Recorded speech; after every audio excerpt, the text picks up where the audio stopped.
Biografi lengkap Habib Muhammad bin Ahmad Al-Attas Simpang Ulim, cucu Nabi Muhammad di Aceh.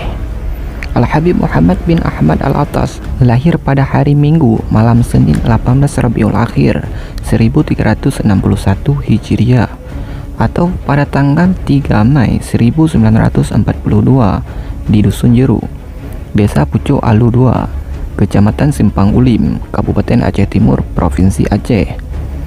Al-Habib Muhammad bin Ahmad Al-Attas dilahirkan dari orang tua yang alim dan tawadhu, yaitu dari pasangan Al-Habib Ahmad bin Husain Al-Attas dan Syarifah Asyura binti Hasan Al-Qaf, serta mempunyai 5 orang saudara yang mana semua saudara beliau wafat sebelum Habib Muhammad mencapai usia dewasa. Di kehidupannya, Al-Habib Muhammad bin Ahmad Al-Attas sangatlah memprihatin. Beliau ditinggal ayahanda tercinta, Al-Habib Ahmad bin Husain Al-Attas, sejak usia 6 tahun, sudah menjadi anak yatim. Dibesarkan serta dididik oleh kakek beliau, Al-Habib Husain Al-Attas di Aceh Timur sampai remaja. Masa remajanya dijalani dengan menempuh pendidikan dari Ibtidaiyah sampai Tsanawiyah di Aceh Timur. Selepas masa pendidikan, Al-Habib Muhammad bin Ahmad Al-Attas bekerja di satu toko di Medan bernama Toko Kairu, yang mana beliau diamanatkan untuk menjadi pimpinan di toko tersebut. Kejujuran dan amanat serta istiqomah beliau dalam menjalankan perintah perlu kita tiru. Tidak satupun amanat yang beliau khianati apabila beliau diberikan mandat dan amanat. Setelah dewasa, beliau memohon restu kepada ibundanya tercinta untuk mencari pengalaman di Jakarta. Selama di Jakarta, beliau hidup dari satu tempat ke tempat lain. Maklum, beliau tidak mempunyai sanak saudara di Jakarta.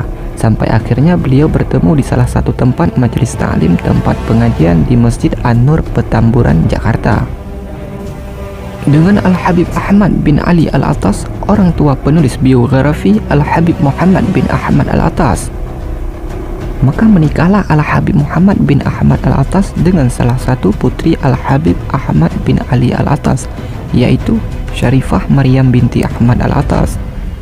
Dari pernikahan tersebut dikaruniai satu orang anak perempuan yang bernama Syarifah Fatimah, bersuamikan Al-Habib Muhsin bin Zaid Al-Attas, Imam Besar FPI, serta memiliki 4 orang cucu. Semasa hidupnya, Al-Habib Ahmad bin Ali Al-Attas selalu berpedoman mengajar dan belajar. Tidaklah beliau memikirkan masalah duniawi. Al-Habib Muhammad bin Ahmad Al-Attas belajar ilmu agama di Hadrumut, Yaman Selatan, di Singapura dengan Syekh Khatib, di Malaysia, di Jakarta dengan Habib Ali bin Husain Al-Attas, Habib Ali Al-Habsyi Kuitang, Habib Anis Solo, para habaib Sentero Jawa, dan para alim ulama lainnya. Al-Habib Muhammad bin Ahmad Al-Attas juga pernah menetap di Mekah Al-Mukarramah selama 13 tahun lamanya. Beliau tidak pernah lepas sholat 5 waktu di Masjidil Haram dan menunaikan ibadah haji lebih dari 20 kali dalam hidupnya. Al-Habib Muhammad bin Ahmad Al-Attas juga mengajar dan tidak pernah memungut biaya, hanya berharap kepada Allah Subhanahu wa ta'ala yang memberikan beliau rezeki. Al-Habib Muhammad bin Ahmad Al-Attas tidak pernah lepas membaca ratib, yaitu Ratibul Al-Attas dan Al-Haddad, serta zikir tidak pernah terlepas dari mulut beliau setiap harinya dan dimanapun beliau berada.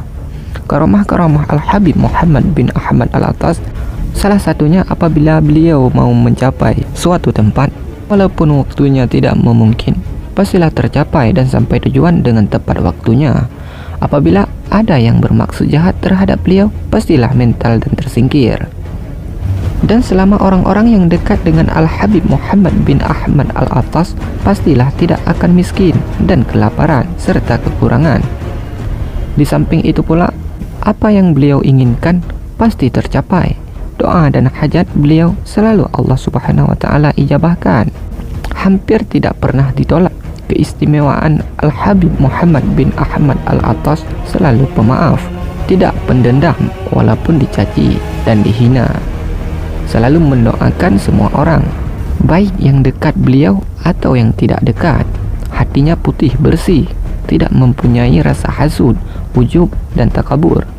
Raut muka beliau bercahaya, tidak pernah mengeluh, menerima semua atas kehendak Allah Subhanahu wa taala, tunduk dan patuh pada orang tua, dermawan, tidak pernah pegang uang lebih dari 1 hari. Beliau sedekahkan dan berikan kepada fakir miskin serta orang-orang yang membutuhkan. Masih banyak lagi karomah-karomah Al-Habib Muhammad bin Ahmad Al-Attas yang tidaklah cukup ditulis hanya di sekilas biografi ini. Kini dalam usia senjanya, keinginan tak lain Al-Habib Muhammad bin Ahmad Al-Attas sedang mendirikan komplek Ba'alawi yang terdiri dari Masjid Ba'alawi, yaitu masjid ketiga di dunia. Masjid Ba'alawi pertama di Hadramut Tarim, yang kedua di Singapura, dan yang ketiga di Aceh Timur. Kini hajat dan cita-cita Habib sudah tercapai. Allah pun memanggilnya untuk pulang. Tidaklah beliau meninggalkan kita kecuali cita-cita terakhirnya terwujud, yaitu berdirinya Masjid Ba'alawi di Aceh. Kemarin adalah hari peresmian atas masjid yang beliau bangun, dan hari ini adalah hari beliau mangkat setelah menghadiahkan rumah syurga untuk para pemimpin Rasulullah SAW. Begitulah cara orang saleh meninggalkan kita. Sungguh meninggalnya para ulama memang musibah besar bagi umat ini. Sudah sepatutnya masyarakat Aceh menangis, merasakan kesedihan yang dalam atas meninggalnya sang habaib.